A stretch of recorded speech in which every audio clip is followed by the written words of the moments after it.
Está. ¿Ah? Avísame si no lo encontrás. Bueno, Michu está por acá. Milagros Michu.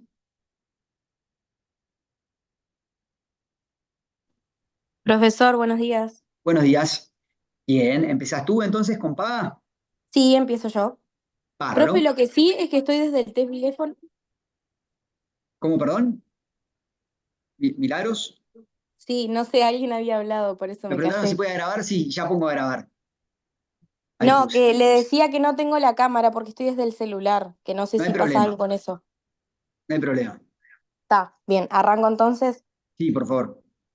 Bien, estuve buscando y en realidad lo que me pareció mejor para leer y que estaba más completo lo vi en el manual de Cafera.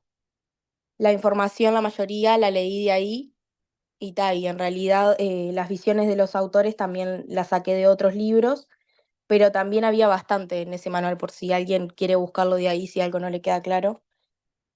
Bien, lo que estuve viendo en realidad es que lo que habíamos leído, que era como una introducción, es que la extinción de las obligaciones son los supuestos de hechos de las reglas de cambio que gobiernan el egreso de normas primarias particulares del sistema. Y esas mismas cumplen la función de que cuando los modos de extinción se verifican, se elimina una norma primaria particular y se extingue la situación de obligación, que es el reflejo de la norma mencionada. Dentro de los modos de extinción hay varios hechos que son jurídicos y hay dos solamente que son los modos de extinción que son negocios jurídicos, que esa es una de las grandes discusiones que hay en realidad, si se toma la paga como un hecho o si se toma la paga como un negocio jurídico. También se dice que la paga es un modo de extinción normal. Cuando decimos normal estamos haciendo referencia a la forma empírica o conceptual, es decir, usual o el modo acorde a la finalidad de las normas que generan la situación de la obligación. Dentro de esto tenemos como resultado de la paga, que es aquello económico sobre el cual se protegen las certezas de las normas. Y dentro de la paga, el artículo que más claro deja todo es el 1453, que hace referencia a que si se paga a una persona que no está habilitada para cobrar, pero el acreedor se aprovecha de lo entregado, entonces hay una paga válida. Y el artículo 1450 y 1478 dice que para que exista una paga, basta con que haya una satisfacción del acreedor, independientemente de si cumple o no la conducta debida por parte del deudor. Lo que estuve viendo es que para Verdaguer la paga es el comportamiento voluntario de la conducta debida por parte del deudor, que además de ser eso, también genera la satisfacción del acreedor. Igual hay muchos autores que están en contra de esa postura. Después tenemos la naturaleza de la paga, que la discusión de la naturaleza de la paga dice si se tiene que ser clasificada como un hecho o como un negocio jurídico, que era lo que había mencionado antes. Se puede decir también que los sistemas jurídicos tratan a la paga como un negocio jurídico y además exigir que la intención de pagar sea o no concebida por un hecho un, o un negocio jurídico. Y por lo tanto entender que la paga siempre tiene que satisfacer el interés del acreedor, independientemente de si hay o no una intención de pagar. Después mencionaba también en el manual que la pregunta que se tienen que hacer las normas positivas, que nos tienen que responder a nosotros, es, por ejemplo, si el acreedor recibe lo debido, perdón, em, pero él no tiene intención de pagar, si se puede o no pedir la restitución de lo entregado. Si la respuesta es un sí, se considera que la paga es un negocio. Y si la respuesta es que no, decimos que la paga es un hecho. Que en realidad en nuestro código la respuesta siempre es un no, por el artículo 1478 que deja bastante claro la respuesta. Después decimos que cuando se clasifica a la paga como un negocio, estamos diciendo que para que la paga se perfeccione, debe de haber intención de pagar la deuda. Si no hubiese intención, no se perfeccionaría el negocio de la paga y lo entregado debe ser restituido a quien lo entregó. Hay bastantes elementos de la paga que yo los voy a mencionar por arriba porque si no, no me da mucho el tiempo, pero está el elemento de la paga en general, que se dice que es el elemento sustancial lo cual es la satisfacción del acreedor, y dentro de esto menciona de que no se precisa la intención de pagar para que haya una paga, solamente basta el dato económico de la satisfacción del interés del acreedor.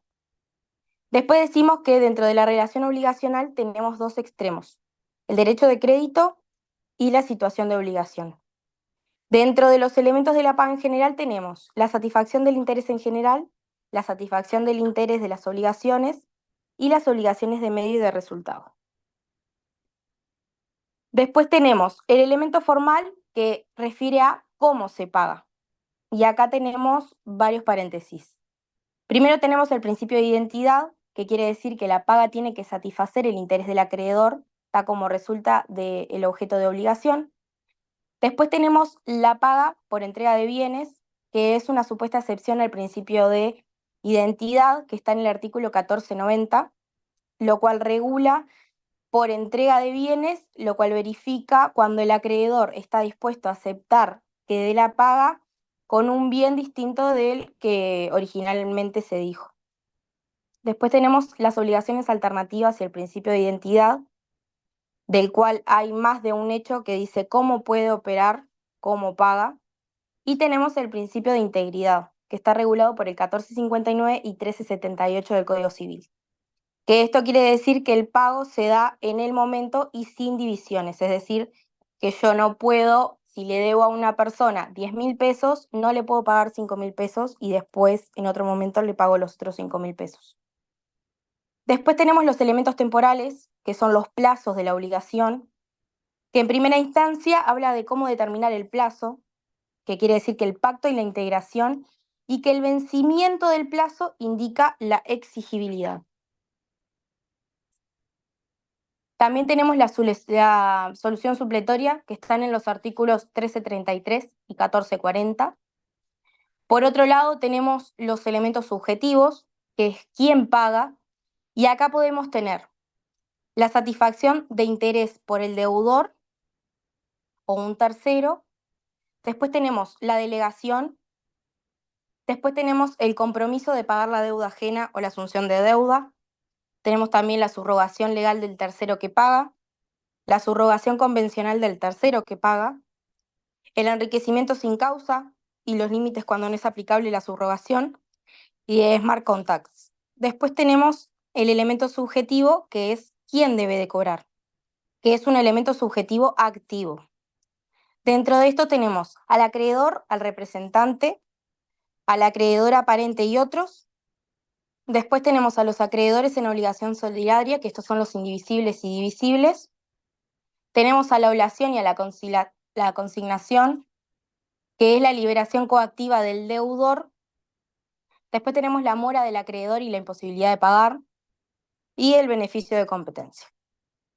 También tenemos el elemento espacial, que es dónde se paga, el cual dice que se acuerda en primer término. Y después podemos hablar de la imputación de la paga, que es por qué se pagó. Y acá decimos que, primero, el derecho a determinar a que una deuda corresponde a un pago. Después tenemos que si el deudor no imputa o si lo hace, pero después acepta un recibo, también se puede hacer así. Y si ninguna de estas dos formas funciona, decimos que la ley define la imputación en el artículo 1480 del Código Civil, que acá tiene 4 términos, 4 criterios. Después, al final, encontré algo bastante interesante, que era la incidencia de la Ley de Inclusión Financiera, la 19.210, y la reforma que surgió en 2020. Podemos decir que esta ley lo que hizo fue establecer una serie de exigencias sobre los mecanismos utilizados para el pago de obligaciones, y la reforma restringió el campo de aplicación de la LIF, la cual no cambió muy sustancialmente, pero sí hubieron varios puntos. Y podemos decir que se dividen los casos de los derechos privados en dos categorías. La primera es la contraprestación de los servicios, que es que el precio de los servicios profesionales debe de hacerse mediante medios de pago electrónicos o mediante un depósito en una cuenta de institución intermediaria financiera. Y la segunda, que es la obligación del modo relevante, que esto quiere decir que en caso de que cualquier obligación por monto superior a 1.000.000 de unidades indexadas, el pago no se puede realizar en efectivo. Y bueno, eso fue la mayoría de información que encontré. No me quería explayar mucho para no irme de los 5 minutos. Está muy bien, perfecto, muy completo. ¿Alguna Gracias. duda? ¿Alguna pregunta de los compañeros? ¿No? Bueno, entonces seguimos con el siguiente compañero. Profe, Sí, eh, adelante. nada, que me gustaría si es posible que Milagros pase los apuntes, sería buenísimo. Nada, Sí, sí, claro. Les saco fotos y les mando, si no tengo problema. gracias, porque está recompleto el trabajo y sería interesante. Bien, No nos dio el tiempo de sacar apuntes, entonces estaría bueno que lo compartiera la compañera. perfecto. Bueno, seguimos con Gracias. imposibilidad de pago. Están por allí Vilma López y Serenia Tonioli. Hola, profe, Se- buen día. Serena, profe, no es con ñ, con Ah, N. perdón, lo tenía mal escrito. Disculpas. Profe, No, ¿será que me tranqui. puede habilitar para compartir pantalla, que tenemos una presentación? Sí, a ver, denme un segundito que veo cómo lo puedo hacer. ¿A quién de las dos habilito para eso? A mí.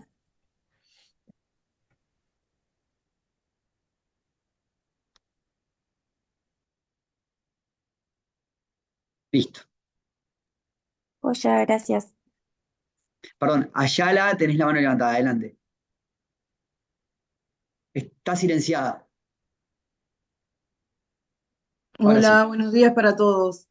Disculpen, a mí recapitulando me quedó una duda, tal vez usted, profesor, me la puede evacuar, donde dice, cuando se califica la paga como negocio, para que la paga se perfeccione, debe haber una intención de pagar la deuda, si no, a ver, ¿cómo fue que dijo? Si no hubiera intención de pagar, como que se le restituye el dinero. ¿Me podría explicar esa parte? Bien. Pues digo, si de repente, por más que uno tenga intención o no, si uno va y paga, la otra persona, digo, se lo toma como el pago. Porque a veces Bien. está como que nos duele pagar, pero si pagamos, cumplimos. Digo, Sí, eso se relaciona con la naturaleza jurídica que le asignemos a la paga. Si nosotros decimos que la paga es un negocio jurídico, ¿sí? Recuerdan que en la clasificación de hechos jurídicos, actos jurídicos y negocios jurídicos, decíamos que el negocio jurídico se caracteriza porque uno quiere realizar el acto y también quiere las consecuencias del acto. Entonces, si uno realiza el acto, pero sin querer las consecuencias, en sí no se estaría cumpliendo con esa naturaleza de negocio jurídico. Ahora, ese es un análisis teórico, es los hechos. Si alguien paga una deuda que tenía, yo entiendo que no puede repetir, pedir que le devuelvan el dinero porque no era su intención pagar si realmente la deuda la tenía. ¿Sí? Distinto es el caso de pago de lo indebido, que ya lo vamos a estudiar, donde uno paga una deuda que no tenía. ¿Sí? Ya sea porque la deuda era de otro, ya sea porque le paga a quien no era su acreedor y el acreedor era otro, ya sea porque paga más de lo que debe. Pero si paga el deudor a quien era su acreedor y paga lo que debe, yo entiendo, no sé dónde leíste lo que tú señalabas, pero entiendo que no corresponde que reclame que se le restituya porque no quería hacer ese pago. fue lo que dijo la compañera. A ver Estamos si lo puedes. diciendo que para que la paga se perfeccione, debe haber intención de pagar la deuda. Si no hubiera intención, no se perfecciona el negocio de la paga y lo entregado debe ser restituido a quien lo entregó. Por eso, como que me entreveré ahí, pero A ahora ver, que... Claro, claro, porque sí. eso en realidad es un pensamiento que está mal. En realidad es un pensamiento de un autor, que en realidad Ah, Cafera bien, lo sacó del pensamiento de Verdaguer. Y ahí él dice que en realidad no puede ser considerado un negocio, sino que tiene que ser considerado un hecho. Porque por más que no exista la intención de pagar, vos tenés que abonar igualmente la deuda y no se te restituye el dinero. bien. Perdón que interrumpí, perdón. No, No, no, no, está bien. perfecto, gracias, gracias. Bien. Vamos entonces con imposibilidad de pago. Adelante. Ahí va, ¿lo ven todos? Sí, se ve. Perfecto. Bien. Nos tocó imposibilidad de pago, que es una de las clasificaciones de las extinciones de las obligaciones, y se encuentra regulada en el artículo 1549, como pueden leer en el Código Civil. Yo igualmente se los voy a leer, que dice: la obligación, sea de dar o de hacer o de no hacer, se extingue sin responsabilidad de daños y perjuicios cuando la prestación que forma la materia de ella viene a ser física o legalmente imposible, salvo en los casos ya designados en el artículo 1343 y lo que se dispone por los siguientes. Lo que quiere decir que acá también vemos en la PPT que dice que la imposibilidad del cumplimiento se produce cuando la causa de que no haya cumplido el deudor no es imputable a él. Esto de forma más clara para que se entienda, quiere decir que es un hecho que pasa sin la responsabilidad del deudor. Y acá voy a citar un ejemplo. Si yo me obligo con otro compañero de la clase a que le voy a entregar, ejemplo, un caballo el día de mañana, o un animal cualquiera, un perro igual, y en la madrugada de esta noche se forma una tormenta y cae un rayo y mata a ese animal y de esa forma se torna imposible que yo al día de mañana pueda cumplir esa obligación porque ese animal se murió.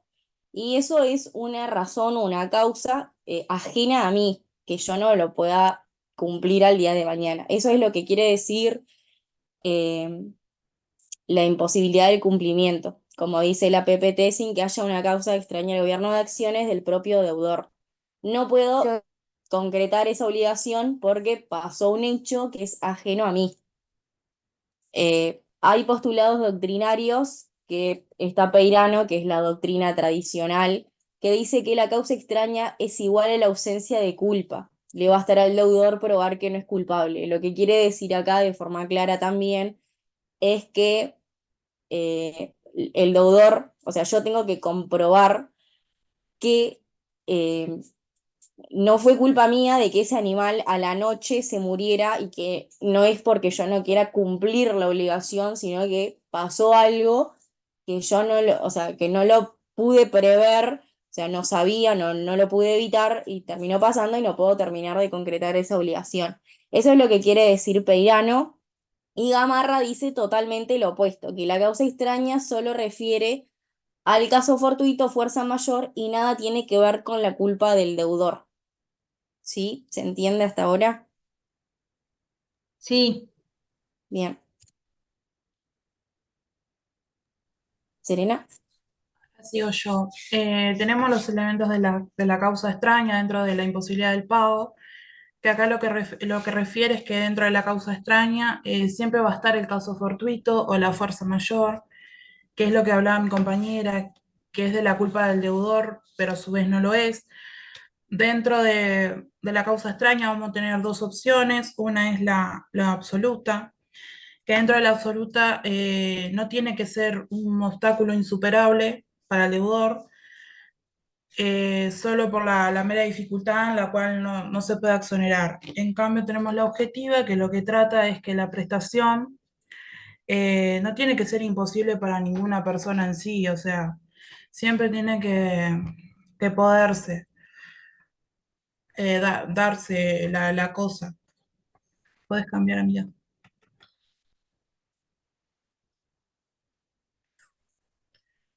Luego tenemos la teoría de los riesgos y la imposibilidad de pago. Acá lo que Peirano nos dice es que dentro de la teoría, eh, la misma no solo se tiene que aplicar a los contratos bilaterales, sino que a su vez también se puede aplicar a los contratos unilaterales. Y es por eso que dicho autor toma en cuenta el artículo 1549 del Código Civil para poder explicarlo. El 549 habla de que la obligación que ha de dar o de hacer o de no hacer, se va a extinguir su responsabilidad de daños y perjuicios cuando la prestación que forma la materia de ella viene a ser física o legalmente imposible, salvo los casos ya designados en el artículo 1343 y lo que se va a disponer en lo siguiente. Cuando mencionamos dicho artículo, lo que hace referencia a la no limitación que tiene la extinción de las obligaciones por la imposición del incumplimiento que tienen los contratos bilaterales. Lo que hace el autor es referirse en términos general a dicho artículo.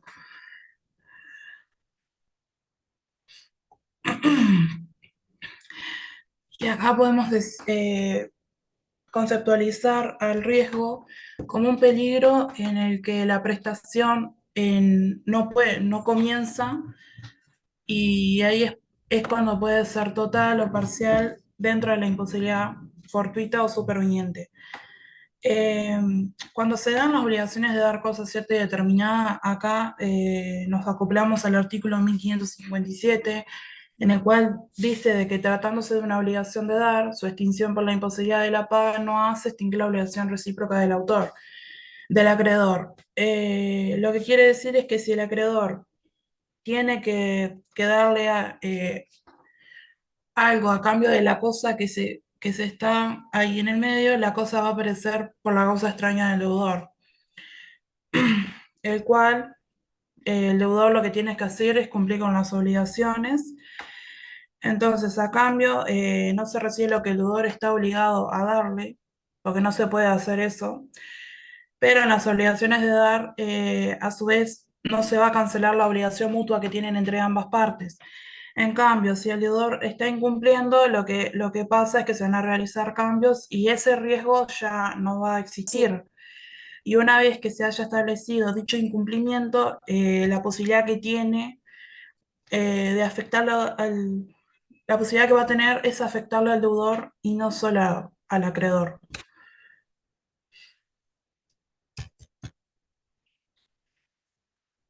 Acá pasa de que si la causa externa que conduce a la muerte de la cosa se está produciendo la violación del contrato, lo que va a pasar es que la cosa perecer para el acreedor. No va a aparecer para el acreedor, pero sí para el deudor. Y es por eso que el deudor tiene que pagar el valor de la cosa y la indemnización que está prescripta.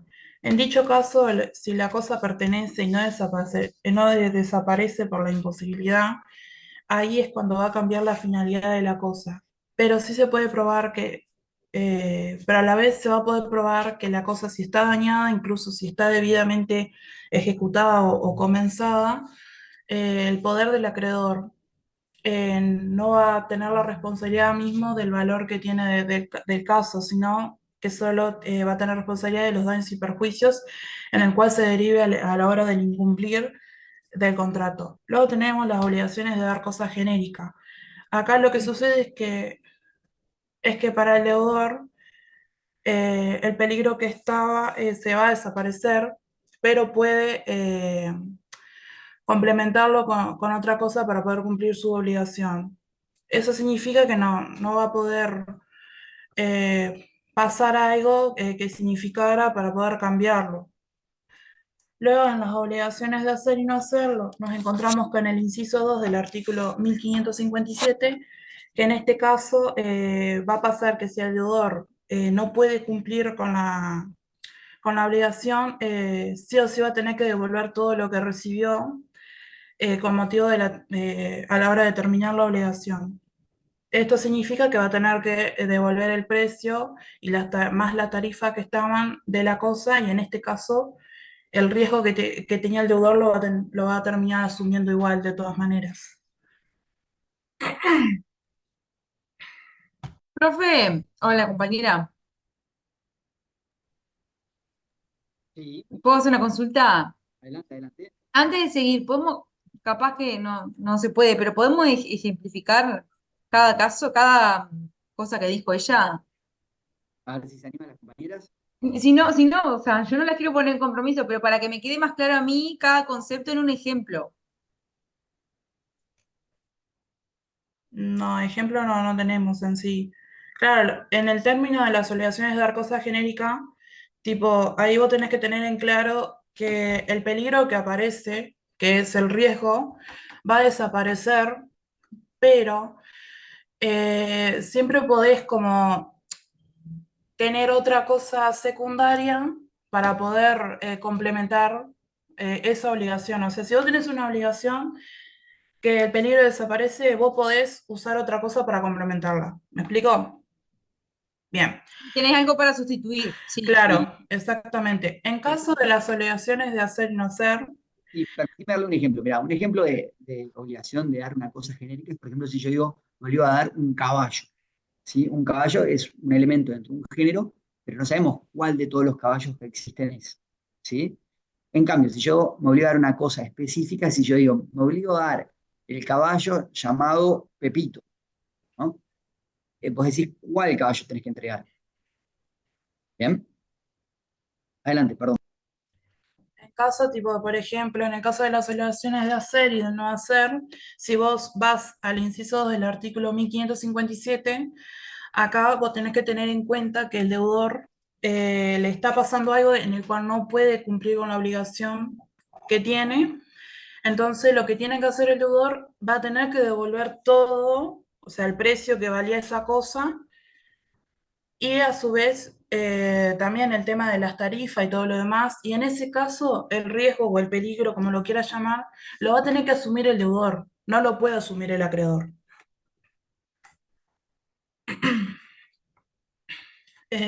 ¿Podés volver, amiga, para explicarle el otro? En el cambio de las obligaciones de dar cosa cierta y determinada, lo que pasa acá es que el acreedor te va a dar algo. Yo, por ejemplo, te doy algo a vos y esa cosa, tipo, no deja de existir por la causa extraña, entonces vos te vas a tener que hacer cargo y vas a tener que cumplir con esa obligación. Yo ahí ya no tengo nada que ver, porque si yo te doy la cosa a vos, por ejemplo, como explicaba el profesor, si yo te doy el caballo, vos te vas, de todas maneras, vas a tener que hacerte cargo del caballo y de todo lo que conlleva el caballo, ¿me entendés? Yo ya ahí, tipo, no tengo nada que ver. ¿Por qué? Porque yo te cedí mi parte hacia vos, entonces vos tenés que, tipo, hacerte cargo. Como por ejemplo lo dice en el artículo 1557. O sea, si se trata de una obligación de dar, ya la extinción por la imposibilidad de la paga no hace extinguir la obligación recíproca del acreedor, ¿entendés? O sea, yo ahí ya contigo ya hice el trato, entonces vos tenés que aceptar y tenés que hacerte cargo de todo, como quien dice. Es eso. Sí, sí, me quedó claro ahora. Bueno, me alegro mucho, compañera.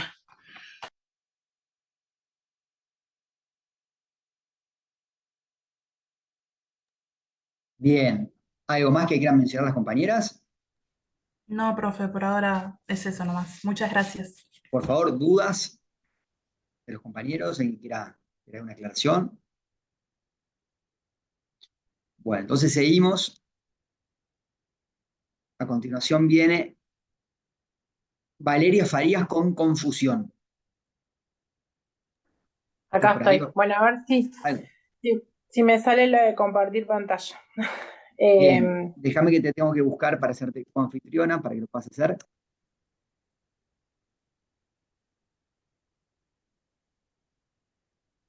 Listo. Ahí deberías ah, poder. bien, ahora sí yo puedo. Mm, sí, es que me pone nerviosa y está en mi escritorio. Puse el cosito verde y ahora, Valeria, lo que tenés que poner es, viste que abajo te dice compartir pantalla. Perdón, sí, profe, que me metí. sí, Bien, gracias. le das clic ahí y se te va a abrir tu pantalla y vas a seleccionar qué es lo que querés compartir. Sí, yo me lo puse en el escritorio para que no me desaparezca, pero ahora Ahí va, no. capaz que lo que te conviene es abrirlo primero, ya dejarlo abierto y Perdón, profe. le das al compartir pantalla y después lo seleccionás. Después Ok, solo le das control F5 bueno. y ya se presenta. Sí, igual es cortito, profe.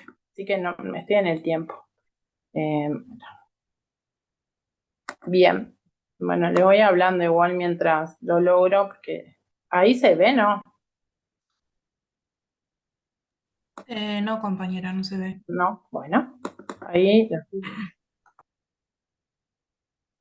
Sí, yo puse, pero vuelvo, no pasa nada. Si me pongo nerviosa es peor. Eh, bueno, ahí yo ya lo abrí. Está. Si no puedo, no pasa nada. No, no sé si soy. ¿Se ve? Ahora Está sí. quedando, Valeria. Ahora sí. Bien, ahí gracias. Bueno, a ver si lo puedo pasar, porque esto me pone peor que, bueno. No sé qué se ve porque ahí me sale como un montón de cosas. Ta. Bien, bueno, a mí me tocó preparar confusión como medio de extinción de las obligaciones y si les aparece allí en la primera imagen donde aparecen dos sujetos que son iguales y uno se le denomina deudor y el otro acreedor. A partir de ahí, el concepto de confusión. El principio de la confusión tiene que ver con que la obligación se extingue por derecho de hecho, ¿sí? Cuando a la misma persona se reúnen las dos cualidades de deudor y acreedor. Entonces, lo que se dice es que es una imposibilidad jurídica de la satisfacción, ¿no? Hablando de lo que estábamos hablando del autor, de la imposibilidad de satisfacer por el hecho de que en las dos personas recaen estas situaciones que serían incompatibles a la hora de poder ejecutar la obligación. Aquí habla un poco más de lo mismo, ¿no? Donde dice que se funden en las mismas personas cualidades antitéticas del sujeto pasivo y activo de la obligación. Y en realidad yo volví a repetir esto porque es como que lo fundamental de esta forma de extinción de las obligaciones es la imposibilidad del cumplimiento de la obligación, teniendo en cuenta que la misma persona, en el patrimonio de la misma persona recaerían, ¿sí? Las dos situaciones, haciendo imposible la realización de la prestación, que en este caso sería, estamos hablando de cumplir con la obligación. Cuando empecé a leer sobre el tema, me fui había información que esto lo podíamos encontrar en el derecho romano y que no solo planteaban el tema de que se dé por herencia, que vamos a ver como que es la forma más habitual, sino que también se podía dar en el caso que un siervo atacara o dañara a una persona, pero que ese siervo después pasaba a ser siervo de la persona que había atacado. Entonces no podía, o sea, ya no iba a cumplir ningún castigo, iba a ser propiedad de esa persona. Entonces acá se daba otra vez esa acción noxal que desaparecía porque la misma persona concurrían las dos situaciones. A ver si puedo seguir bajando. Bien, con respecto a lo que tiene que ver con nuestro derecho, para encontrar el tema confusión, nos vamos a los artículos en 1544 al 1548. Yo no agregué los artículos acá porque no me quería extender, que me quedaran muchas diapositivas, pero los invito a todos a que si tienen el código a mano lo puedan seguir, porque en realidad lo que hice acá fue como un análisis de lo que están los artículos del código. ¿Estamos bien? ¿Sí? Bien. Sí.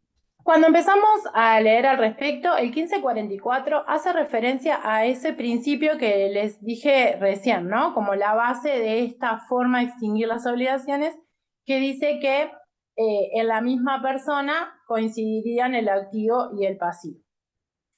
También en ese mismo artículo nos habla de que puede ser por herencia o por acto entre vivos. Entonces hay un autor que es el código comentado, dice que las calidades incompatibles en una misma persona, o sea, cuando hace la descripción de este artículo.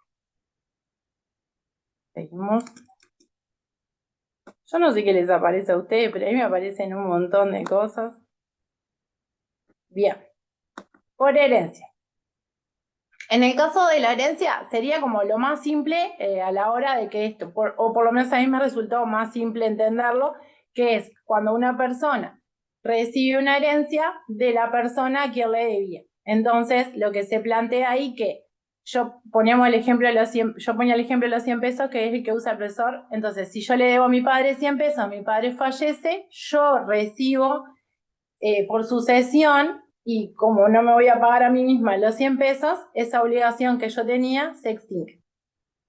El problema o el inconveniente o lo no tan simple es cuando la persona, el heredero, lo que tiene es beneficio de inventario, ¿tá? Y ahí es el 1092, inciso 2 del Código Civil, que si lo tienen, lo buscan y lo quieren leer, aclara que quien recibe una herencia y tiene el beneficio de inventario, no se van a juntar los patrimonios.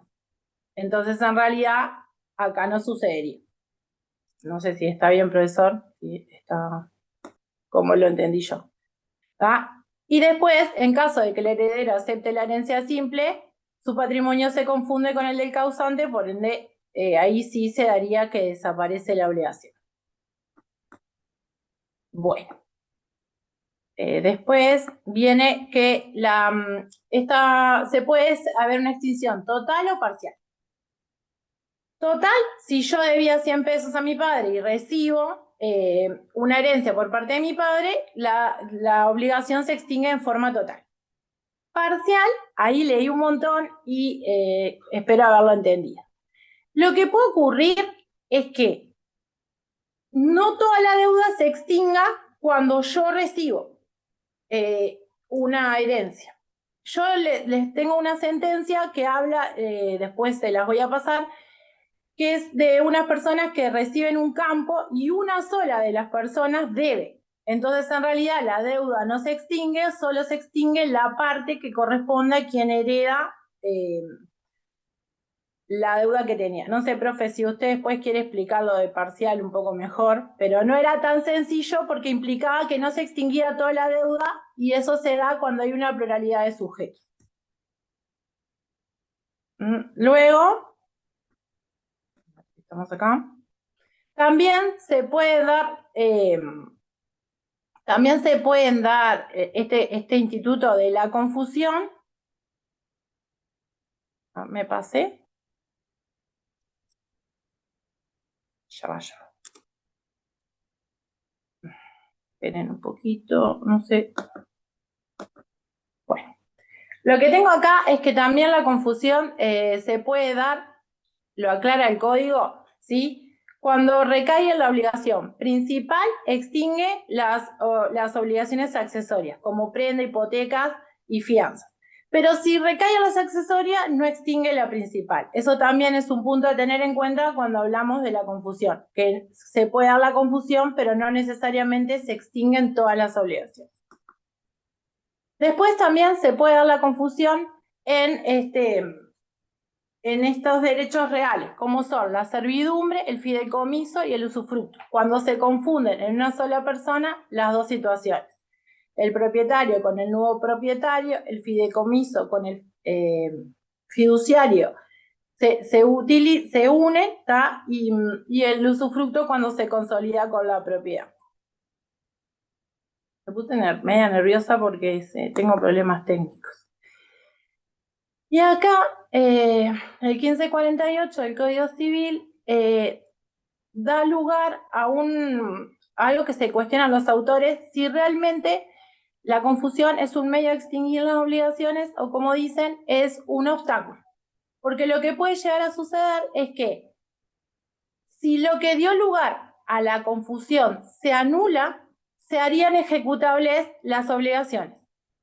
Pero hay una diferencia entre que si lo que da lugar a la confusión se anula por efectos causados sin la voluntad de las partes, ¿sí? Ahí daría lugar a todo. Por ejemplo, si yo cedí mis créditos a alguien y con eso se extinguiera la obligación porque a la misma persona recaerían las dos situaciones y después decidimos romper ese acuerdo, se ejecutaría la obligación que se tiene para conmigo.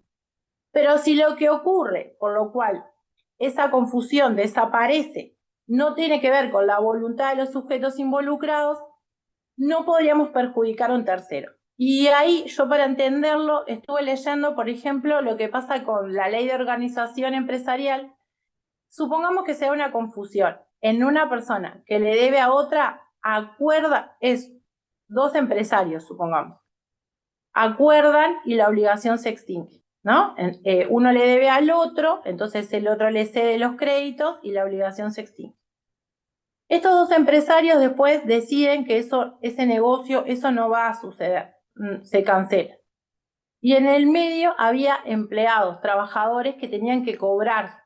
Y lo que yo leí es que cuando hay personas involucradas o que podían haber salido perjudicadas por ese negocio que al final no salió, eso no va a poder ser, que es lo último que está acá. Es lo último que aparece en este lugar. No sé si quedó claro eso porque a mí me costó un poco. Y después, no sé, profe, tengo las sentencias, no sé si tienen alguna duda.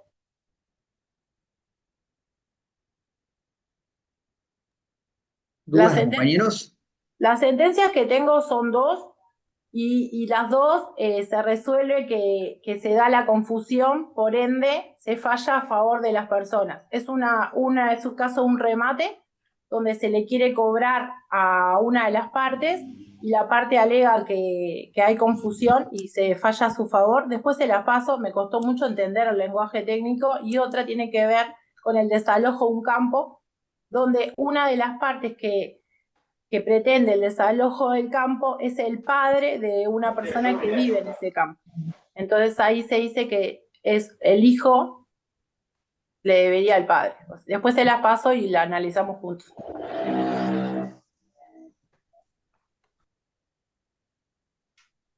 ¿Alguna duda, alguna pregunta? Cabrera, adelante. Buenos días. Valeria, si fuera posible que vuelvas a la diapositiva de confusión total o parcial, solo porque se veía cortado el texto. No era para consultar nada, me había quedado cortada la imagen. A ver, acá. Esa Ahí misma. ¿Y sale podrías bien. correr el cursor de abajo? ¿Viste el que te aparece la barra? Sí, yo tengo, a la ver si derecha. puedo sacarlos a ustedes. Ahí va, perfecto. ¿Ahí? Perfecto, ahí va. Me había quedado cortada justo esa parte. Gracias. Perdón Bien. la presentación que... Por la duda que tú planteabas sobre la confusión total o parcial, es el siguiente caso. Imagínense que ustedes tienen un crédito contra su padre, fallece su padre y ustedes son, por ejemplo, en el caso de la compañera, ella es la única heredera. Ahí se da una confusión total, porque la totalidad del patrimonio del padre le pertenece a ella. En cambio, imagínense que no es la única heredera, sino que hereda junto con su hermana. En ese caso se da una confusión parcial, porque solo la mitad del patrimonio le pertenece a ella y la otra mitad le va a pertenecer a su hermana. Por lo cual, esa mitad que le pertenece a ella se confunde, pero la otra mitad no se extingue totalmente el crédito. ¿Me explico? Gracias, Bien. profe. Bueno, ahora vamos con compensación. Ahí te pido si puedes dejar de compartir la pantalla. Sí. Ahí voy.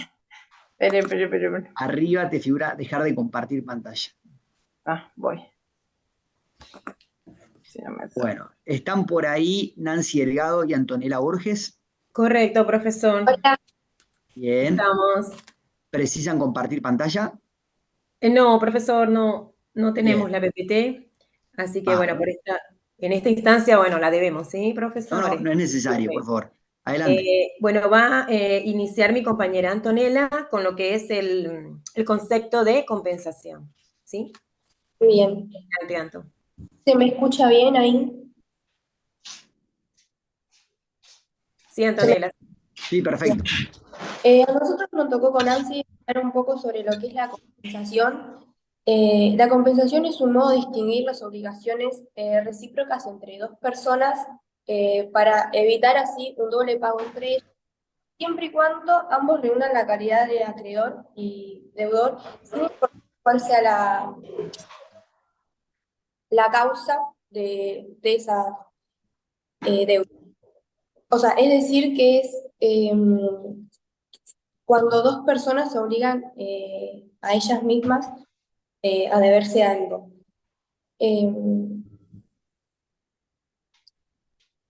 Ay, me olvidé.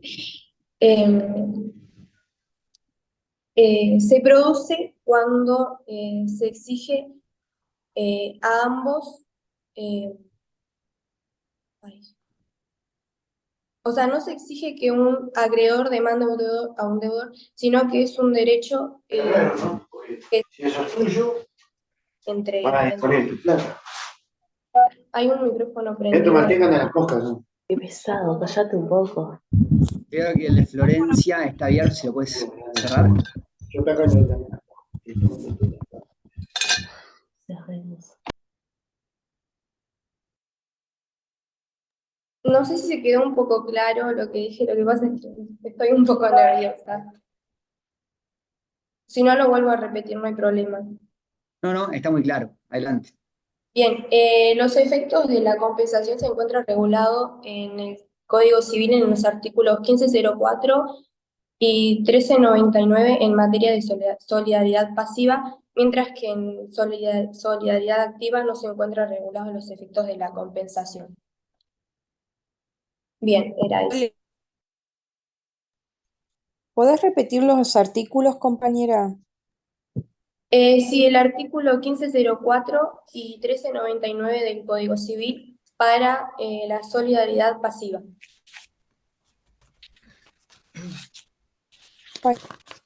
Bien, ¿algo más que quieran plantear las compañeras? Bien. ¿Algo más? ¿Los compañeros necesitan saber algo más sobre lo que es el concepto de compensación que dio la compañera? Bien, entonces ahora Queda un poco confuso, sí, perdón. ya, voy a dar más o menos una breve análisis de lo que es el concepto de compensación, de lo que pude investigar en el libro de Obligaciones y Contratos de Carlos de Cores y Javier Betaguar. Este texto está muy claro lo que es el tema de la compensación, que lo pueden también buscar ahí. En realidad nosotros, bueno, estuvimos investigando, ¿no? O sea, analizando el tema. Lo que es el concepto de compensación, según la doctrina, es un modo de extinción de las obligaciones, ¿sí? Que se da cuando dos personas tienen relación de crédito y deuda en situaciones inversas. Como lo dijo mi compañera Antonella, esto lo podemos visualizar en el artículo 1497 del Código Civil y siguiente. Tiene una importancia ya que es un medio ágil de extinción de obligaciones, es más económico. La compensación permite garantizar el cobro de crédito al acreedor y el acreedor, así como lo contempla el código, ante la eventualidad de insolvencia del deudor. Sirve para evitar las posibles contiendas judiciales. Bien, eso es en cuanto a lo que es la compensación, el concepto y la importancia, ¿no?, de lo que es la compensación. Ahora bien, la parte que a mí me corresponde a hablar en este momento es la clase de compensación. En cuanto a las clases de compensación, bueno, estuve viendo, ¿no?, lo que es la parte legal, lo que es la compensación facultativa, lo que es la judicial y en cuanto a lo que es la compensación legal, opera por imperio de la ley. Esta está definida en el artículo 1498 del Código Civil. No necesita la intervención de las partes. Para esta compensación, el legislador dio una serie de requisitos. Bien, en cuanto a la serie de requisitos que el legislador da, vemos la reciprocidad, la homogeneidad, la liquidez y la exigibilidad. Voy a tomar un poco el punto de cada uno de ellos, ¿sí?, para que se entienda un poquito más. En cuanto al requisito de reciprocidad, entendemos que son las partes que deben de estar recíprocamente, ¿sí?, en cuanto a lo que es el acreedor y el deudor. De deuda personal, compensar un derecho que sea propio, ¿sí? Eso en cuanto a la reciprocidad.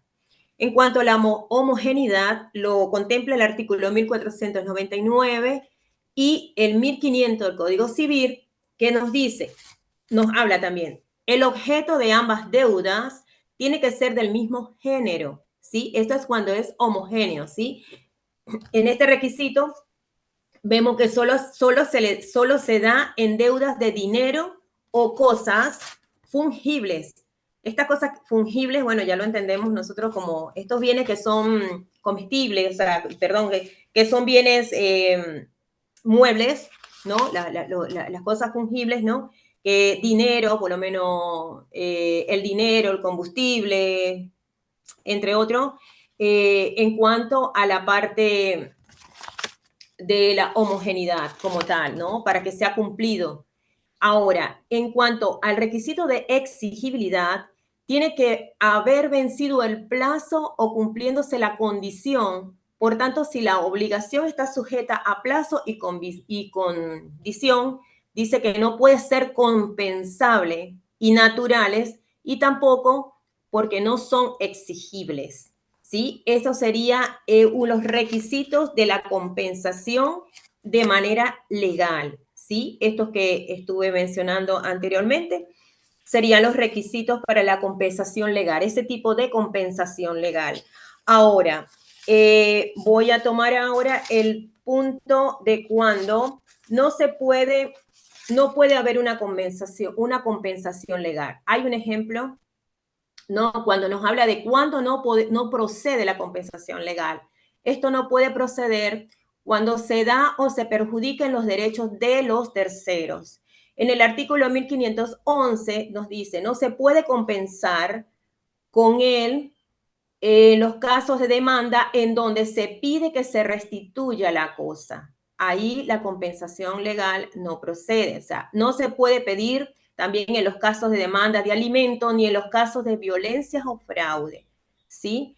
Ahora bien, ¿cuáles serían los efectos de la compensación legal? Bueno, los efectos es precisamente la extinción de la deuda se da sin que las partes intervengan en pleno derecho y solo si existen, o sea, si solo se generan los requisitos de la ley que impone, ¿sí? A ver, entonces, la sentencia de un juez da lugar a esto, a que sea declarativa, ¿sí? Porque acepta el evento que ya se crea, que se ha creado, ¿no? En la compensación legal.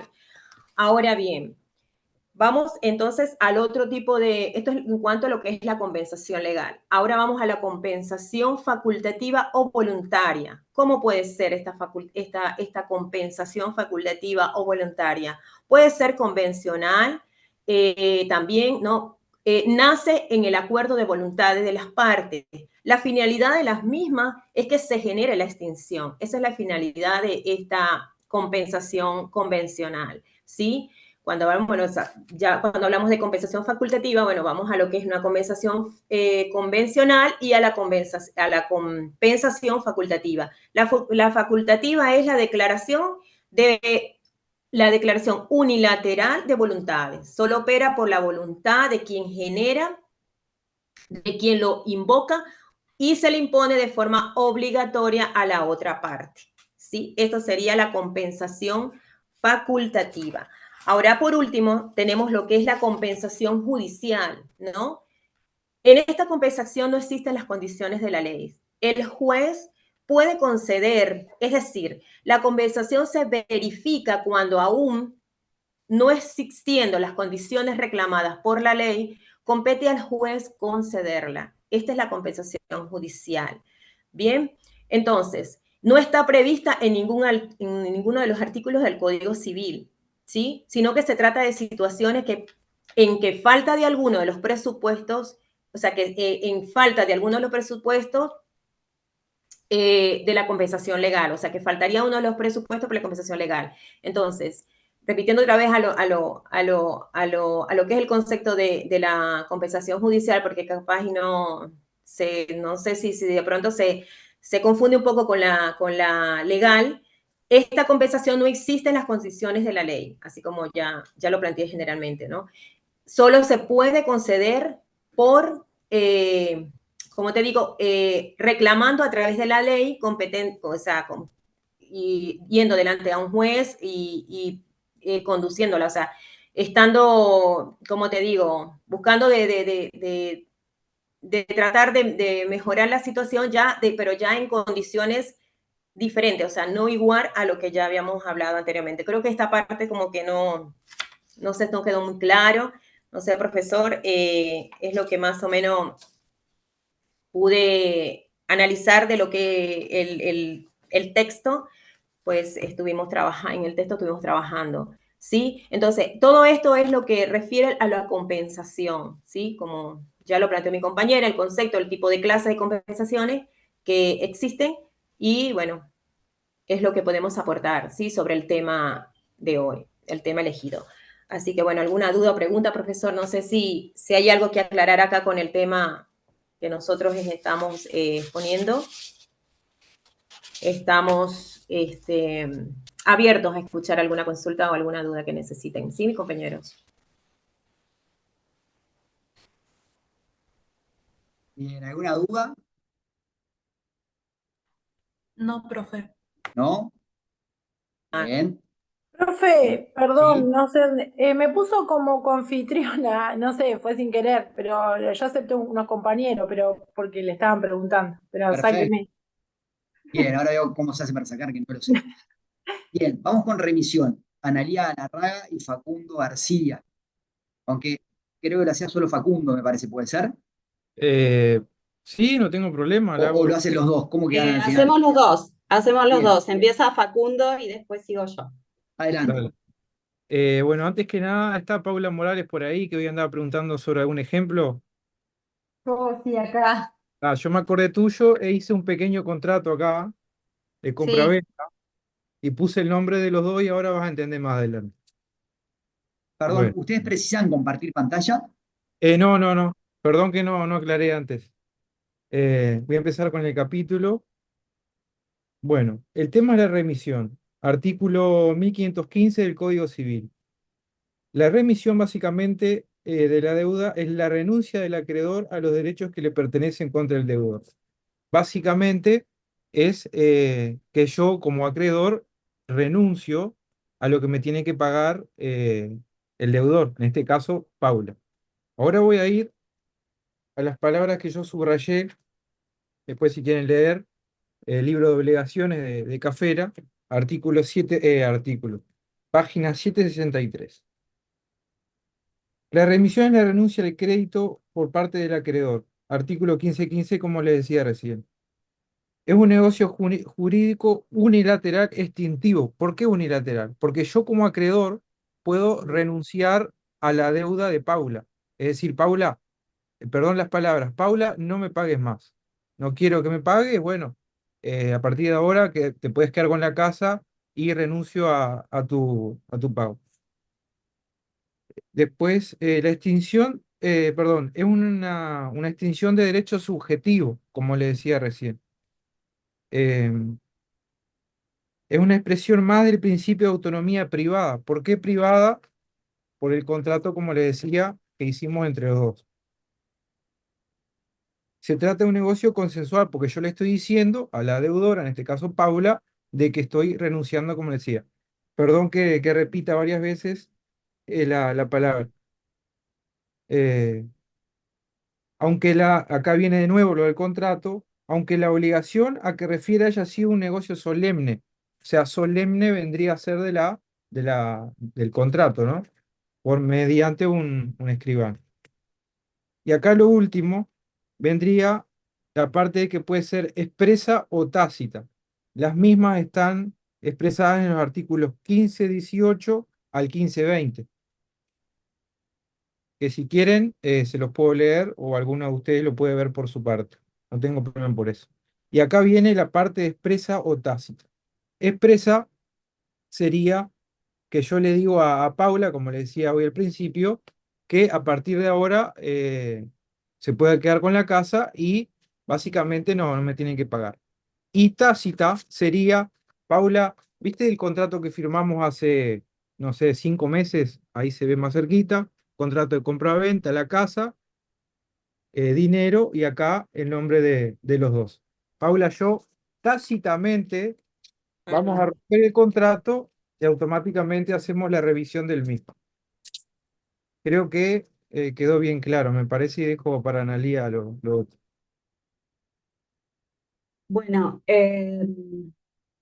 para hacer la remisión eh, hay que tener la capacidad para poder hacer esa condonación de deuda, ¿no? Porque a veces una persona puede tener la capacidad para contratar, pero no tener esa capacidad de disponer. O sea que el acreedor que disponga esa remisión tiene que estar capacitado para ello. Después, el tema que dijo Facundo ahora de remisión tácita o expresa, no es absoluta la presunción, ya que en el caso que él dijo de tácita, bueno, esos actos demuestran que inequívocamente se dio la remisión. Pero, por ejemplo, si yo le diera en confianza a alguien el documento, o sea, a mi deudor, el deudor no puede, tendría que probar que yo le condoné esa deuda porque no hay una presunción absoluta y la carga de la prueba la lleva el deudor. Después, eso está en el artículo 1518 y 1519, que debe surgir inequívocamente la remisión. Más hay una sentencia de la Suprema Corte de Justicia en la cual no dio lugar a que el deudor decía que había, o sea, le dio lugar al deudor de que el acreedor le había remitido la deuda. El caso es así: había 2 documentos que documentaban esa deuda, eran por un valor de $22.000, y el deudor le envía por una persona, o sea, un representante de él, $22.000 al acreedor, y el acreedor le devuelve solo un documento, se queda con uno, el cual pretendía cobrar, y en ese caso la Suprema Corte falla a favor del deudor porque le dio el valor que era de la deuda a pesar de que no había recibido los 2 documentos. Después, en la remisión, se dan los casos que empiezan en el artículo 1520, por ejemplo, cuando se le remite, se hace la remisión a un deudor solidario. Ese efecto es para todos los demás deudores. El 1521, si no lo quisiera hacer para todos y fuera solo para algunos, debe ser expreso su comunicación de que lo está remitiendo la deuda solo a uno. El artículo 1522, en el caso de que hay una prenda, si el acreedor hace la remisión de esa prenda y le devuelve al prendario la cosa, eso no quiere decir que se esté haciendo una remisión a la deuda principal. El 1522,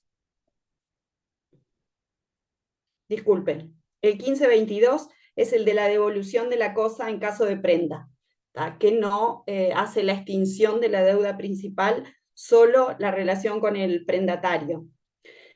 El 1523 hace remisión al deudor principal, y en el momento que hace la remisión al deudor principal, si hay fiadores, ellos quedan todos liberados. Ahora, si el acreedor libera a un fiador, eso no está diciendo que esté liberando al deudor principal. Y también lo puede hacer, puede liberar a un fiador y tiene que aclarar que solo a uno y no a todos. Y en el 1524, esperen, que yo también estoy nerviosa. Cuando en el 1524 el acreedor recibe parte de la deuda de un fiador, en realidad ese monto va hacia la deuda principal y el que se ve favorecido es el deudor, y el fiador no se ve desvinculado de ese vínculo jurídico. Y bueno, creo que nada más. Me parece que es un tema bastante sencillo y en el desarrollo de los artículos está bastante claro. Bien, ¿alguna duda? ¿Algún compañero? No, profe. ¿No? Bien, ¿está Araujo por acá? ¿No? Sí, sí. Bien, ¿tú vas a hacer prescripción? Sí. Adelante. ¿Precisás compartir pantalla? No. Bien, adelante Bueno, nomás. bueno, buenos días para todos. El artículo 1447 del Código Civil hace una enumeración de todos los modos de extinguir las obligaciones. Yo voy a hablar del instituto de la prescripción, y la pregunta que nos hacemos siempre es si las obligaciones tienen cierta temporalidad o con el transcurso del tiempo se extingue. Entonces, partimos de la idea de que los derechos personales son como los seres vivos: nacen, crecen, se reproducen y mueren. Entonces, hay unas, dentro de los modos de extinguir las obligaciones, podemos decir que hay unos satisfactorios para el acreedor, que es el caso de la paga, y otros como la prescripción, que no es tan satisfactorio para el acreedor. Bueno, podemos decir que en este instituto está muy claro la temporalidad y el transcurso del tiempo. ¿Y qué pasa si con el tiempo? Entonces, este derecho de qué va a pasar con este derecho, y la prescripción parte de la idea que se pierde, por el transcurso del tiempo, se pierde el derecho de accionar.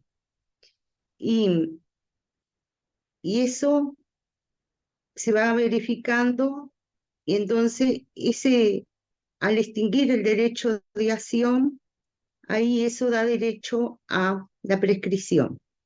Yo voy a leer el artículo, parte del artículo 1188, que dice: la prescripción es un modo de adquirir o de extinguir los derechos ajenos. Y el artículo 1447, inciso 8, dice: en el primer caso se adquiere el derecho por la posesión continuada por el tiempo y con los requisitos que la ley señala. Y en el segundo se pierde la acción por el no uso de ella en el tiempo señalado por la ley. Para esta clase de prescripción, la ley no exige ni título ni buena fe. Bueno, entonces, el acreedor va a perder ese derecho por la inacción, vamos a decir, pero tampoco la ley le exige nada al deudor. No le exige si tiene un título, si tiene buena fe. Entonces, la prescripción entonces va a permitir que, al perder la acción por un tiempo muy prolongado, va a ser un tiempo prolongado, estamos hablando en la generalidad de la ley más o menos, en el caso de derecho personal, 20 años. Yo sé que la LUC cambió el plazo, las prescripciones, pero eso no me dio el tiempo para ver bien qué artículo lo mencionaba. Por lo tanto, la extinción de la acción corresponde por el transcurso de un determinado plazo sin ejercerlo. Esa es la inacción. Y el otro requisito que se pide para la prescripción es una declaración judicial. Entonces, son dos elementos, vamos a decir: la inacción por un periodo largo de tiempo, y esa declaración judicial. Y acá digo: la extinción de la acción correspondiente a un derecho por el transcurso de determinado plazo sin ejercerlo, y de la declaración de extinción. Eso sería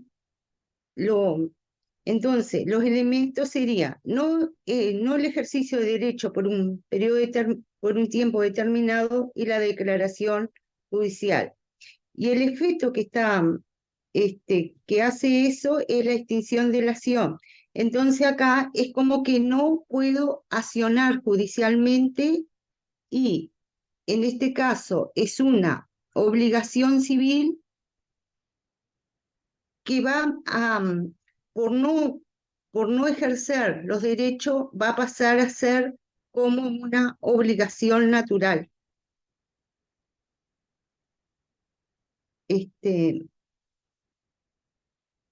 Entonces, lo característico de una obligación natural es que no se puede exigir el pago, y se pierde la posibilidad de reclamar judicialmente. ¿Está claro por ahí? ¿Hay alguna duda? Sí, compañera, ¿no? A mí me quedó claro. ¿Cómo? ¿No te escuché bien? A mí me quedó claro, no tengo ninguna Sí, duda. está, por eso. Está. Bueno, otra cosa que el fundamento de la prescripción,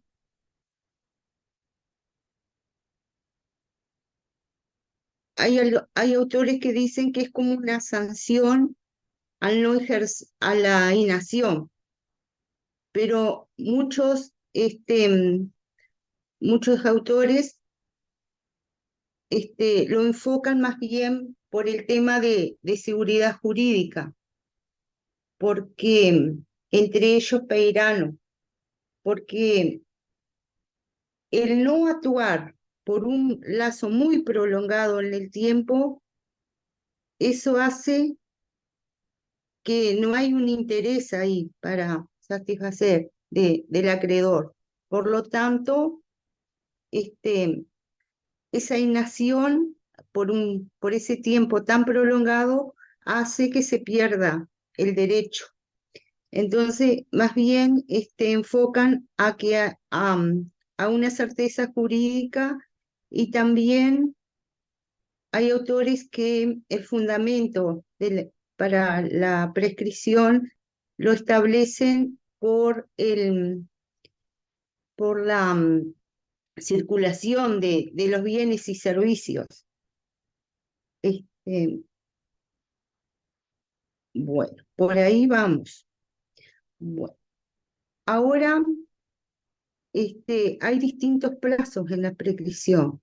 Por ejemplo, en responsabilidad civil, en responsabilidad extracontractual, podemos decir que hay 4 años desde que se realizó el hecho ilícito.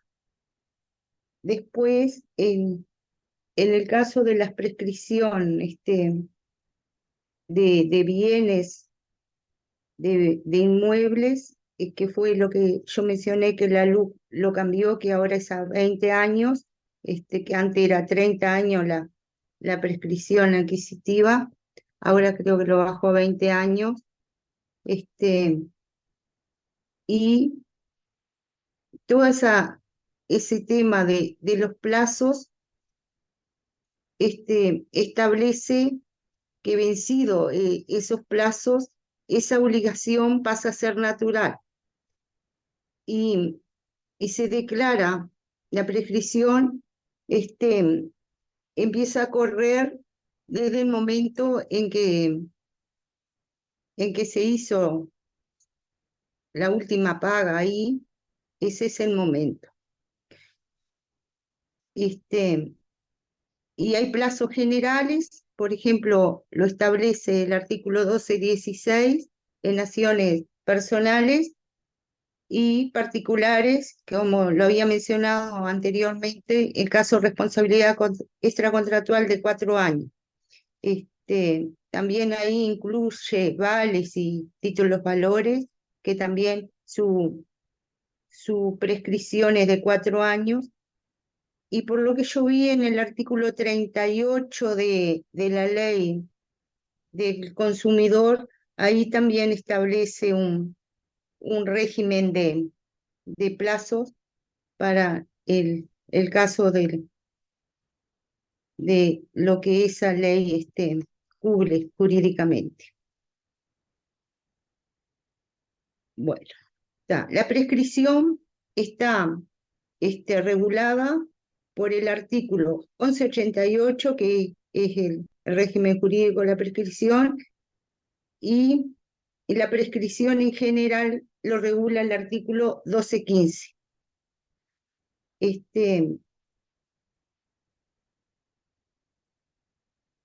Yo voy a leer el artículo 1218, que menciona el tema del tiempo de la prescripción. Dice: el tiempo de la prescripción en las obligaciones condicionales o a plazo no principia a correr sino desde el cumplimiento de la condición o vencimiento del plazo.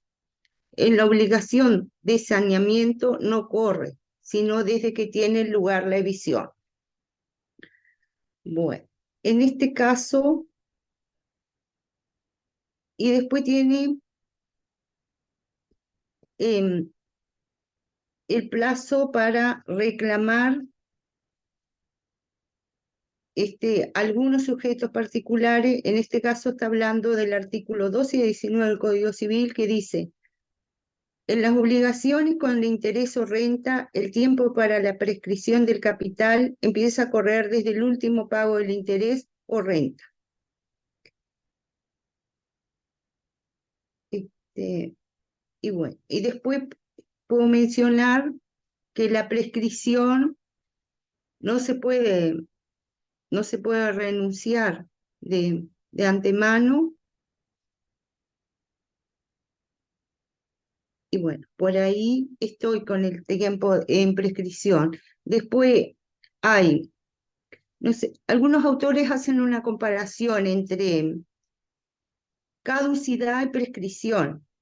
Entonces, la caducidad se pierde el derecho sustancial, y la prescripción lo que va a perder es la acción.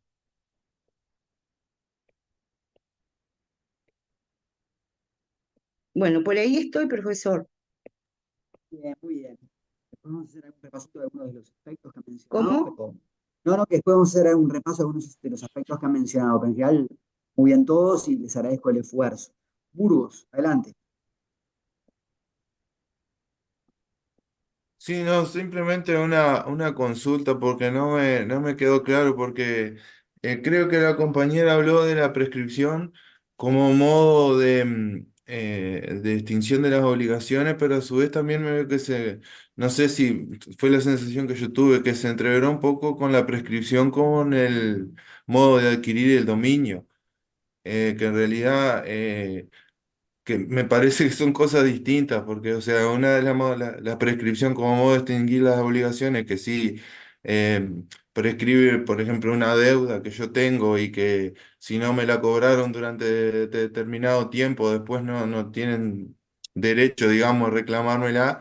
Y otra cosa es, por ejemplo, cuando yo prescribo un bien, prescribo, o sea un inmueble, un bien mueble, que también eso es lo que la LUC reguló ahora y que los plazos se acortaron.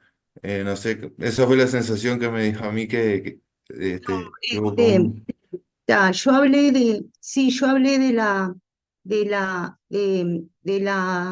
de la prescripción de bienes inmuebles, pero también hablé de la prescripción de obligaciones. Por eso mencioné los ejemplos de los vales, este, eh, la, de la responsabilidad extracontractual que se vencía en los que tenía un plazo de 4 años a partir del ilícito.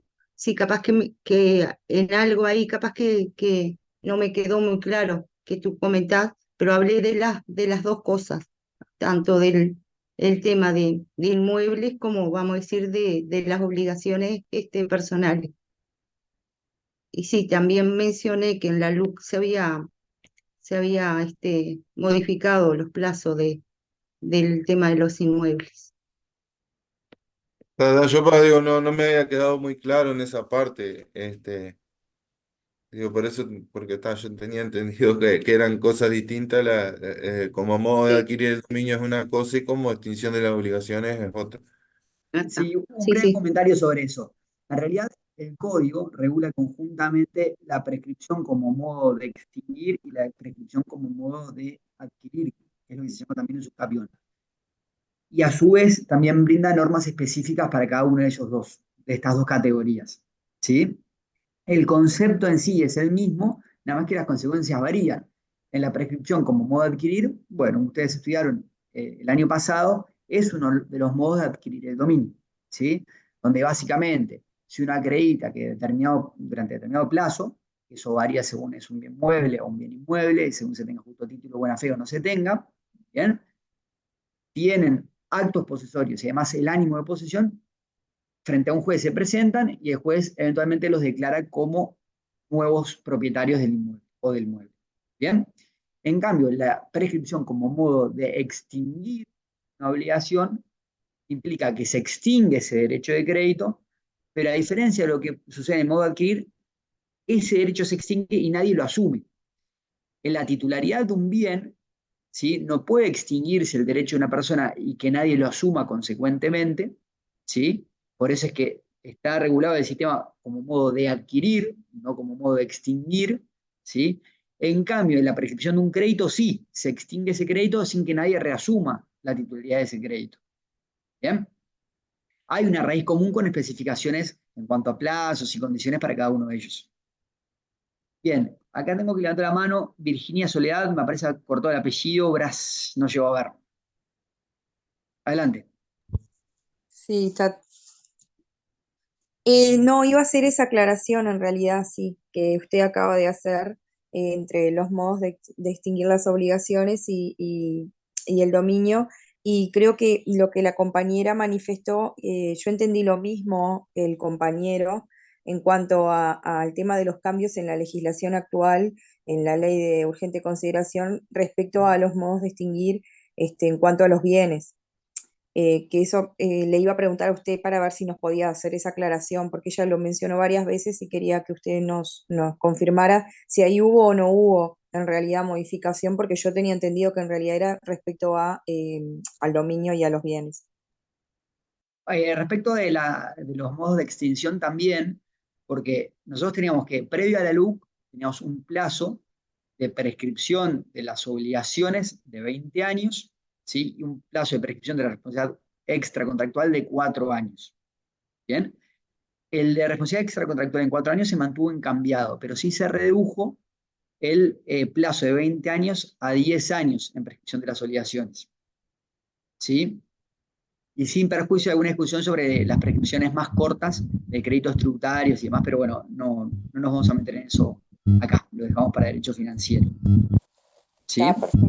Había quedado esa duda. Está. Le doy un ejemplo, profe, que Adelante.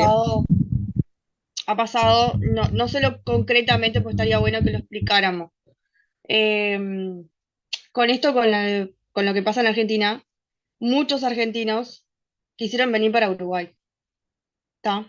En el cual hubieron terrenos en ciertos sectores bueno, Maldonado, Punta del Este, ciertos sectores que dejaron de pagar hace muchos años. Como la LUC renovó todo eso, ¿tá? Ellos perdieron porque la mayor parte de los terrenos los perdieron porque pasó un tiempo determinado. ¿Me explico? ¿Tú te referís a una prescripción extintiva o adquisitiva? Exactamente. Pero, ¿a qué te refieres? ¿A adquisitiva o extintiva la prescripción? Que perdió extintiva. Perdió el derecho a tener el terreno porque dejó de pagar 20 años atrás. Ahí es lo que yo te indico, ¿no? Si vos sos dueño de un terreno, ¿sí? Tenés un derecho real. Ese derecho real no se prescribe extintivamente sin que alguien asuma ese derecho. ¿Por qué? Porque si no, un derecho que ya salió del dominio público del Estado y tiene un dueño, queda como res nullius, queda sin propietario. Y en realidad eso es algo que repudia el derecho. Entonces solamente esa persona perderá el derecho cuando alguien ejerce una prescripción adquisitiva. Yo puedo tener por 100 años un terreno al cual no le doy bolilla, no lo piso, no ejerzo ningún derecho de dominio. Pero cuando alguien se interpone en el terreno, ahí la otra persona es la que... Déjame decir algo. Pero a pesar de que pasen 100 años sin que yo haga nada de eso, si no hay nadie que ejerza un derecho, ¿sí? Que intente poseer, yo no voy a perder mi derecho. Claro. Solamente perder derecho si yo soy omiso en realizar mis funciones como propietario, si además alguien realiza su derecho con los requisitos que tú mencionabas, ¿sí? Si tiene justo, y buena fe, justo título y buena fe 10 años, ¿sí? Si no lo tiene 20 años, etc. ¿Ah? Bien. ¿Bien? Profesor. En cambio, en la prescripción extintiva es distinto. Por ejemplo, allí la intendencia tiene un derecho de crédito por la construcción inmobiliaria, ¿sí? Y si pasa un periodo de tiempo determinado y no ejerce ese derecho de crédito, lo pierde. ¿Sí? ¿Qué derecho de... creo que va por ahí, por ese lado es lo que yo decía. Claro. Ahí el que pierde el derecho es la intendencia. ¿Sí? Hay toda una discusión sobre cuál es el plazo. particularmente en Montevideo, hay un criterio de la Intendencia de Montevideo que el plazo es de 20 años, un criterio de los tributaristas de que es un plazo, bueno, menor de 10 o 5 años según la naturaleza del crédito. ¿Ah? Sí, yo creo No que nos acá vamos el a meter en Maldonado, eso. por ejemplo, creo que fueron unos 10 años por el análisis que se hizo y se descubrió que los argentinos que querían, o sea, en realidad en la zona fue que se metieron otras personas porque se sabía que no estaban pagando, se sabía, ya eran conscientes de que iban a aparecer los dueños, eso ya se sabía. Lo único que se transmitió después que tomaron los terrenos, se transmitió la intendencia. La intendencia lo habilitó porque había pasado un tiempo determinado en el cual los dueños no aparecían y no estaban, se tramitó la intendencia, le habilitaron al nuevo dueño y los argentinos vinieron a reclamar eso. Sí, ahí permitimos una precisión. En Bien, realidad, lo único que puede habilitar la Intendencia es ver a quién le cobra. La Intendencia no puede resolver quién adquiere un bien, porque eso es resorte de la justicia. ¿Sí? A ver, la Intendencia de Maldonado coincide su criterio con el de la doctrina en cuanto a los plazos. Lo que sí hace la Intendencia de Maldonado es que si se presenta un ocupante a pedir la prescripción o firmar un convenio de la deuda de contribución, ¿sí? Estemos derecho de crédito, no derecho real, pero al mismo tiempo se presenta el propietario, el criterio de la Intendencia de Maldonado es que, acreditando que está el propietario, privilegia al propietario sobre el poseedor y le permite realizar el convenio o que se prescriba extintivamente la deuda de contribución al propietario y no al poseedor, aun cuando lo haya solicitado antes el poseedor. Ese es el criterio de la Intendencia Maldonado. Pero no es solamente respecto a la prescripción de cobro de contribución inmobiliaria. ¿Sí? ¿Ah? Porque no puede resolver sobre el criterio de quién adquiere el bien inmueble, porque eso solo lo resuelve un juez. claro. ¿Sí? Sí, igual de todas maneras, o sea, nunca se movilizó a las personas que tomaron los terrenos, o sea, Sí. deshabilitaron a las personas que eran dueñas, que habían dejado de pagar hace 20 años, que no le dieron más corte, no lo hablábamos, y no pudieron, aparte de que hay otros requisitos como viviendo menores de edad y todas esas cosas, que también fue una Bien. suma de un montón de cosas, Pero esos pero elementos ahí de que es, haya menores de edad y demás no inciden en la no, prescripción de no, una deuda, lógico ¿no? que no, pero ¿para dónde iba el tema de prescripción? Que era lo que yo más o menos, me pareció que era de este lado, ahora que me explicó, ahora lo entendí. Bien, perfecto. Donde sí incide lo que Gracias. tú planteas de esos aspectos es al momento de realojar la gente, si como un criterio no jurídico, sino como un criterio más, diría que hasta político o ético, cómo incide, pero no nos afecta lo que es la prescripción. ¿Bien? Bien, vamos a hacer lo siguiente. Ya estamos en hora, dejamos por acá. La clase que viene, antes de ingresar en el tema que tenemos previsto para la clase que viene, que es prueba, vamos a destinar algunos minutitos a hacer un repaso a algunos aspectos que ustedes han dicho, ¿sí? A ver algún otro medio que no hemos dado. Si algún alumno se quedó con ganas de poder exponer sobre algún medio de extinción y no me avisó, avíseme hoy por EVA y le asigno a algunos de los que nos quedaron pendientes. ¿Ah? La clase que viene vamos a culminar esos medios, vamos a ver obligaciones legales rápidamente y prueba de las obligaciones. Bien, voy con la pregunta de Virginia, los demás ya quedan liberados por si quieren salir de clase. Virginia, adelante. Perdón, profe, era solo para terminar, pero no con respecto a esto, sino con respecto a el cuestionario sobre fuentes de las obligaciones. ¿Lo podría habilitar más tiempo? Porque yo lo quise hacer ayer y había cerrado. Es un No, Igual, eso cuestionario. no hay no puedo. problema, Bueno, está bien, como sí, Mariana quiera que ella dice el cuestionario. Más allá Sí, que en este sí, caso no hay Mariana problema. lo permita, en general intento sí, ser muy estrictos con los plazos, porque como vamos todo está. muy encadenado, si no se nos trastoca todo. Pero bueno, en este caso, Mariana, vos que lo hiciste, No, adelante. es lo que vos decís. Yo pongo un plazo porque, nada, es la naturaleza humana. Decimos, no, todavía tenemos plazo y lo dejamos. Y en No, a mí realidad, me pasa parte que por de el la gracia del trabajo, cuestionario sí, es sí, tener la clase y después ir al cuestionario y con eso afianzar, consolidar lo que se aprendió en la clase. Si ven, pasan por otras clases, pasa mucho tiempo, como que se pierde esa virtud que tiene el cuestionario de ayudarlos a fijar los conocimientos. Entonces lo entiendo. voy a habilitar por esta semana, solo por esta semana, Agradezco muchísimo. pero les pido eso, sí, que yo sé que están a mil, que muchas veces no dan los tiempos, pero traten de organizarse para nada. Son 5 minutos hacer el cuestionario, son pocas preguntas y va a ser más fácil además para ustedes hacerlo justo después de la clase. Muchas gracias, Mariana. No, Michu, profe, lo adelante. que... Ay, perdón. Sí, adelante la mano, Michu. ¿sí? Profe, una consulta, porque en realidad se me pasó marcar la asistencia en EVA. No Ay, sé si le mando un mensaje capaz o... Ahí les pido que se acuerden de marcar en EVA en su momento, ¿sí? Ah, bien, gracias. Bien, a mí también se me pasó, profesor, bien. marcar la Romina asistencia. García, que habías Habemos levantado la mano. muchísimas en esa condición. Romina, que habías levantado la mano, ¿querés decir algo? No, no, nada, profe, en realidad era acotar acerca de los cuestionarios, que en realidad a mí, desde mi punto de vista, me pasa como que estoy en la clase y después como que leo, después saco mis apuntes, después como para entenderlo y no llegué al cuestionario. Lo que pasa que no quiero como salir de la clase y hacerlo si sé que no lo entendí y me va a ir mal, o sea, como que me, me, me tomo como un tiempito para entenderlo y estudiarlo y después poder hacerlo, si no sobre la clase como que sé que me Pero va a no, ir pero mal y que yo, no lo yo voy a entender. les doy como entre 4 y 5 días para hacer el cuestionario. No, no es solo ese día, el plazo es mucho más grande, mucho más largo. No, no, no, lo sé, yo sé que sí, profe, que no lo da sobre la clase, pero digo que a veces que entre todas materias te tomás el tiempo de, y como que ya son unos días y ya está el cuestionario y a veces se pasa, porque la semana pasa volando, entonces entre todas materias como que no te das cuenta y pasaron esos 2, 3 días, pero era como una acotación nada más, está bien. Gracias. Bueno, dejamos por acá, estamos pasados la hora, ¿sí?